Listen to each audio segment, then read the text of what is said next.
Alright, welcome to Franchise Friday. And it's time to finish off the Jurassic Park franchise with Jurassic World Fallen Kingdom, the movie that caused a lot of problems for moviegoers because, Jurassic Park 3 put a sour taste in everyone's mouth and Jurassic World showed up. And that made things better. People were more, they accepted that more. And then this came out, and so one of the big problems that they said about Jurassic World was that it was basically a rehash of the original one. People go to a park, things get out of hand, dinosaurs attack, kind of thing. Different stuff happened to make this happen, but basically, here we have sort of another similar plot to The Lost World of Jurassic Park, where people are sent to the island to investigate the dinosaurs that are there, whether or not they, how they are living, and bring them back to, a place, sort of like that, and then dinosaurs run amok, and it's a little bit different. It's way different than that, but it's just, there's been comparisons made. So yes, the story here is that a couple of years after the events of the previous film, now, this came out in 2019, that's like 3 years? 4 years? Yeah. The volcano on the island containing the dinosaurs from Jurassic World is going to go off, and it's going to kill them, and there's a debate on whether or not they should save the dinosaurs, whether or not they should let nature take its course. And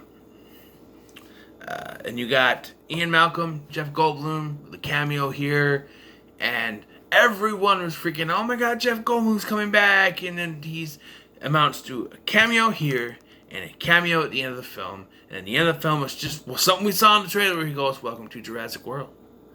It's no need for the big fanfare for him to come back, and now they're saying all three of the originals are coming back for this new one. Give them something to do, don't just have them sit around a courtroom, okay? I'm just saying. So, Jake Johnson and the other chick, they're gone, replaced by Justice Smith as Franklin, and Daniela Pineda, the character is Vita, something like that, I don't know. They're the new recruits, so to speak. Okay, I'm going to address this, because there was a whole thing after the movie came out. Oh, what is her sexuality? And I'm like, who cares? It's not even mentioned in the film. Yes, Franklin hits on her, and she kind of just, because there's one scene, Franklin sort of hits on her, and she just sort of pushes it away or whatever. Like, he acts kind of like flirty or something, and she sort of just ignores it or whatever. But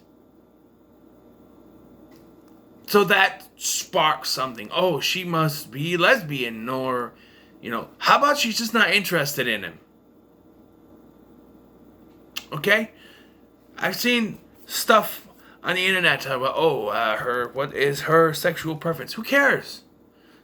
It's a movie. It's a character from a movie that we don't really learn enough about anyway, other than she's a veterinarian in training who's never seen dinosaurs yet. She's going to land with dinosaurs.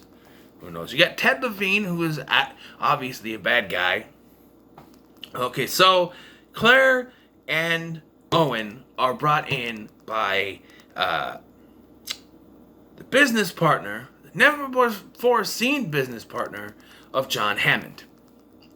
We never met this guy before, and they explained to us that we haven't met this guy before because John Hammond kicked him out of his life before Jurassic Park became, came to fruition. Because he did something that pissed off John Hammond so much he was done with him. We'll find out what that is later, but for now, it also doesn't make sense once you think about it, but we'll get to it. So, yes, and Owen is drawn back because of Blue, the raptor. She's the only one left, and they need him to get her to come with them. But there's other reasons here, because there is a bad guy the new business partner working with the business partner is a bad guy played by Rafe Spall, and he actually wants to sell the dinosaurs to the highest bidder. Yep.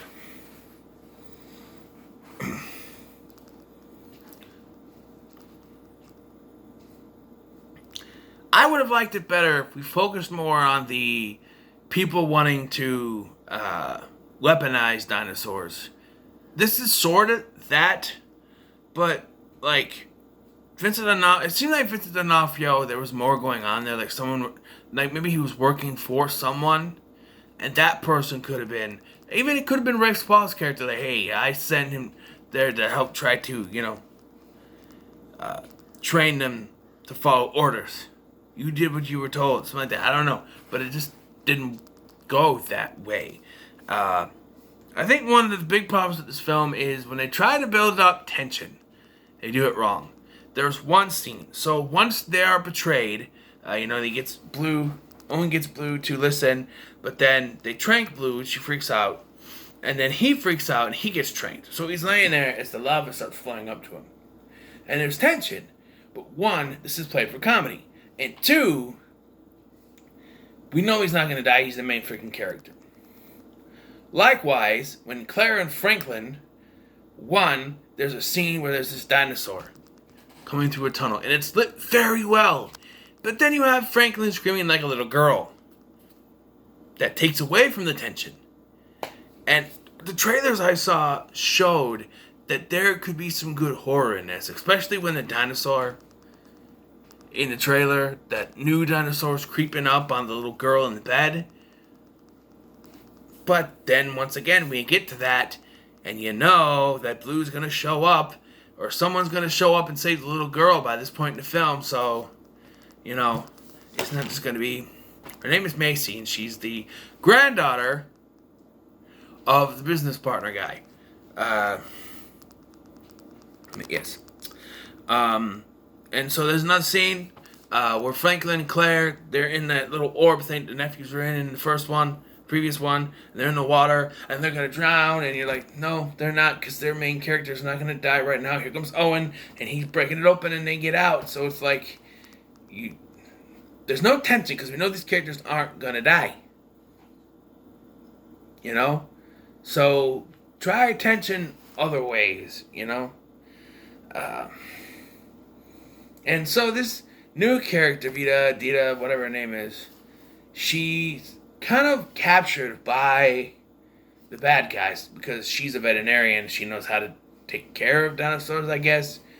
And Blue is bleeding because they shot her. Well, duh.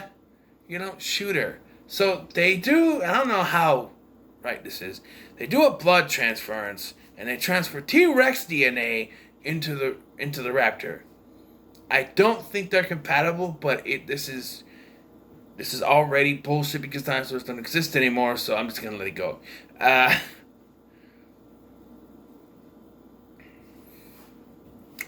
Who knows? But yes, eventually this ends up back on the mainland in a secret underground chamber in the guy's mansion, the business partner's mansion that nobody knew about apparently.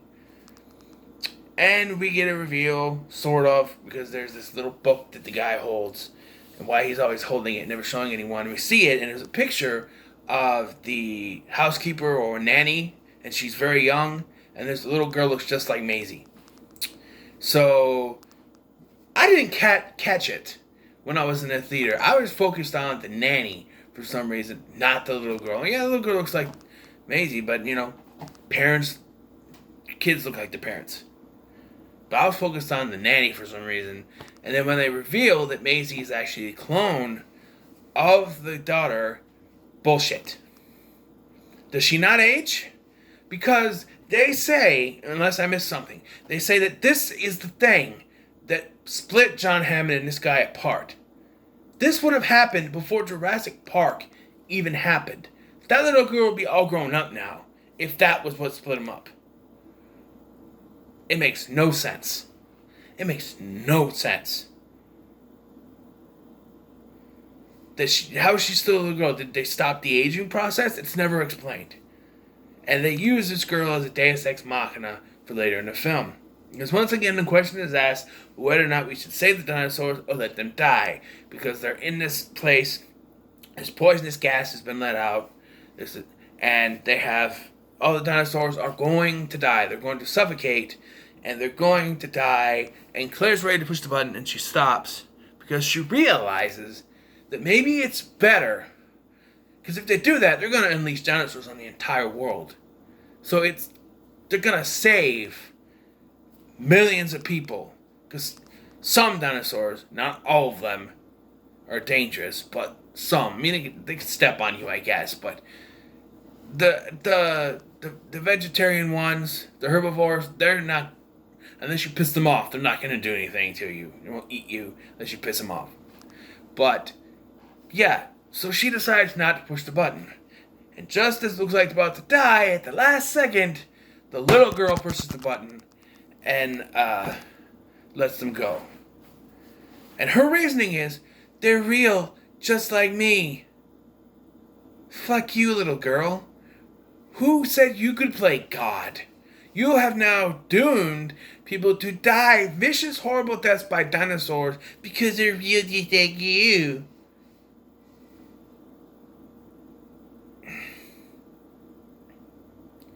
This was the only time the tension worked for me, is when the dinosaurs brought the gold. Because you get that, oh, they're gonna die. Because this whole movie has been about saving them, and now they have to die to save the human race. And then so, in a sense, it didn't work. It was working until she hits the button. So every time they try to do tension, they screw it up. They screw it up because they gotta screw things up. But I don't think this is the worst of the movies, to be honest. It's decent. My son likes it. Why not? 3, to me, is still the worst. We'll get to that. But, yeah, there's problems with it. But I'm going to say, I'm going to give this a 6 out of 10. I think it's decent. It's fine for what it is. I don't think it's terrible. People said, oh, people start reviews with, that's one big pile of shit. But I don't think it's that bad, to be honest. I never have. But it's still not one of the great ones. I think the first 2 were still good, so it's ruining my ranking. But, yes. So there it is.